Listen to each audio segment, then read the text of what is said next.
Welcome to another episode of Life and Whiskey. As always, I'm Jordan, and today, continuing on, just got done with the Jim Beam repeal batch here in the last video. Moving on to another Jim Beam product here, a Knob Creek, and then we'll move into Elijah Craig and then some 1792.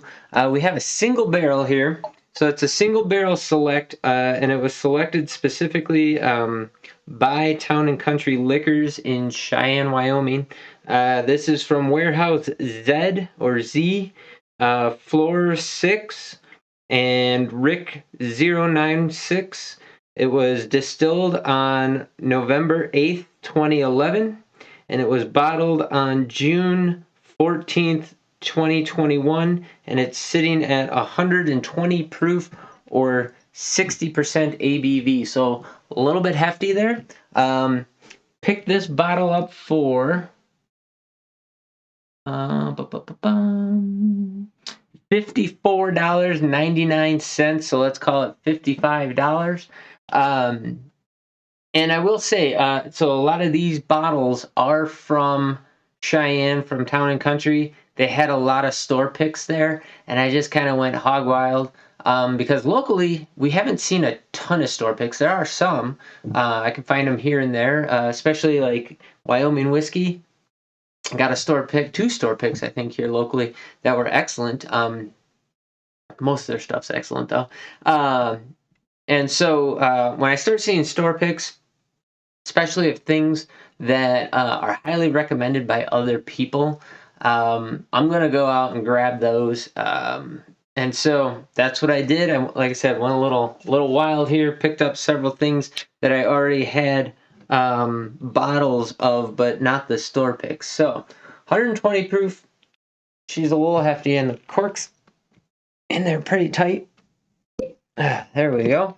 Managed not to completely spill that absolutely everywhere, but stick that cork back in there. Otherwise, I'm going to end up spilling that, I'm sure. So there you go. Got all the specifics out of the way on that bottle. The ethanol is not coming out of the glass at all. And it has a very deep honeysuckle.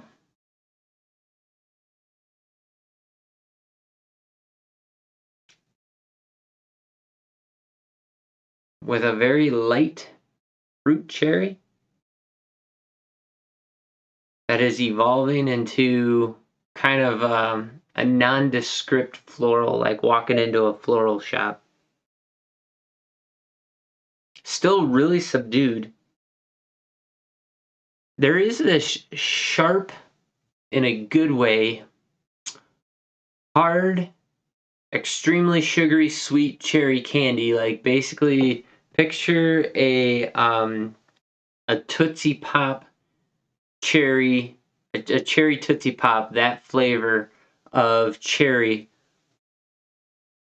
That is what I'm getting out of this glass. Just that sugary sweet cherry hard candy. Still some of that floral component to it.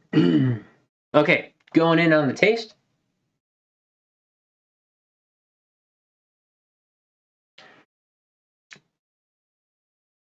Wow.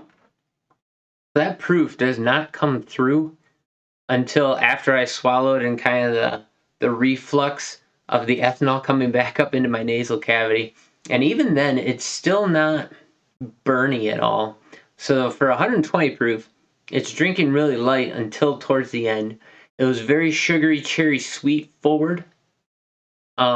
Just a touch of honey in there for a sweetness. A little bit of barrel tannin kind of came through. So there was a slight bitterness, and then the ethanol, after it kind of blew up in my nasal cavity, then the ethanol came through and hit, which kind of, I was thinking about that, and it kind of glossed over the rest of the finish. There is a little bit of pepper on that finish, and a little bit of tannin, a little bitter in there, a little oak. The nose didn't change a whole lot. All those things are still in there, but it is moving more towards that fruit cherry and brown sugar.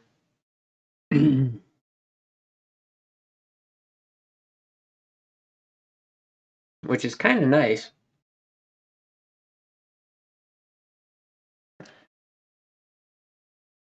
Yeah, it has an underlying bitterness, fruit cherry. Um, that time I got a little bit of caramel. It was like just a little blip of sweetness, and then that tannin just took over. That oak took over. So 10 years in the barrel seems like it might have been just a smidge too much.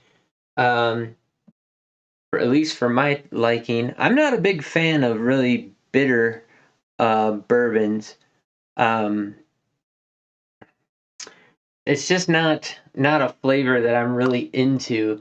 Um, and if you get away from the tannin part, that bitterness, and you get into the oak, like actual wood flavor, it all depends on how that presents and what else is blended around that. But I can like that, and I sometimes don't like it. So it all depends. Now, one thing I have to say about all the whiskeys I've had most recently is I'm not picking up any cinnamon.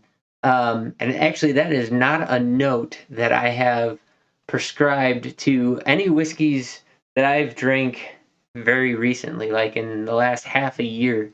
You watch any of those most recent videos, so like if you start around the 170s or so and go forward, you'll see that, if you look at Whiskey Review 170 something and go forward, you'll see I'm not really using cinnamon as a descriptor. And this also has no cinnamon character in the profile at all. The water opened it up and sweetened up that cherry and mellowed it out. It took some of the tannin off of the nose, which actually gives me a fair bit of hope here um, for what this sip's gonna taste like. Hopefully, this is.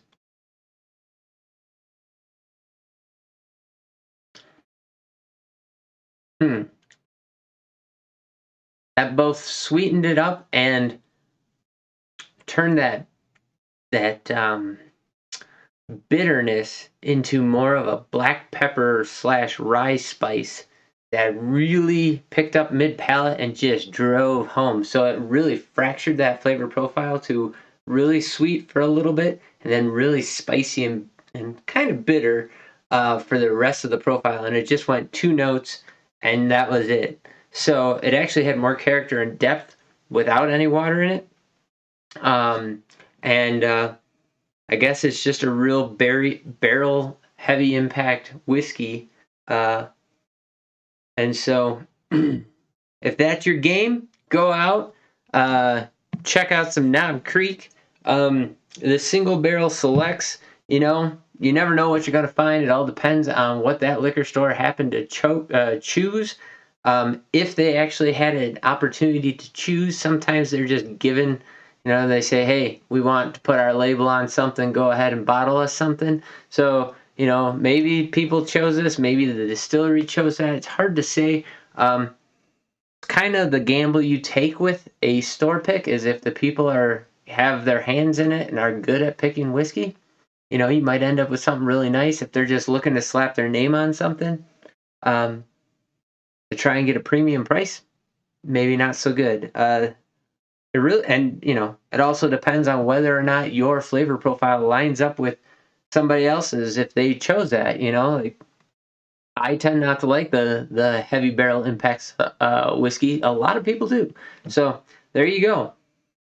There's my experience. So go ahead, drop in the comments down below that you can find a bottle of Knob Creek single barrel or single barrel store pick, a select in your area. I paid $54.99 down in Cheyenne, Wyoming. So chalk it up to $55. Also, let me know what your experience is with this. I know a lot of people rave about Knob Creek. I have to say, I did. If you go back watch my videos, I did one of the small batches and I did one of their 9-year ones. I have to say, I like the Jim Beam way more than I like Knob Creek. It's just not.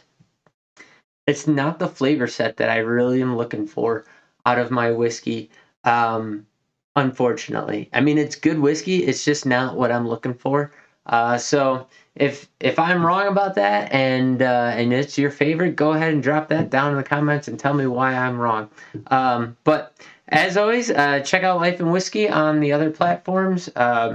Like, comment, subscribe, share this video with anybody who you think might find it useful or entertaining for that matter. And as always, thanks for watching. You guys have yourselves a great day, and I'll catch you in the next video.